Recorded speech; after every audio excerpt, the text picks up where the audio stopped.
To make this video for a while now. I made this knife and the metal got overheated. This is 14C28N. I guess this steel is really sensitive to heat. So what I'm gonna do is I finally got the new grinder and I have a mister here, the sprayer. Cool mist. So I'm gonna take this edge back and regrind this blade to get to the good metal.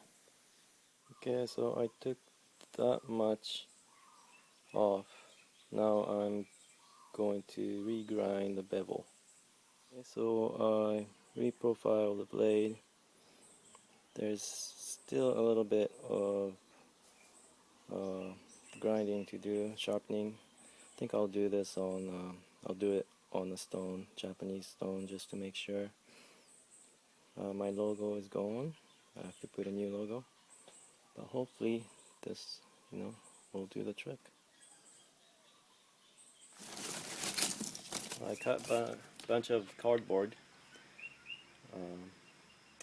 and it's still sharp, so the edge is restored.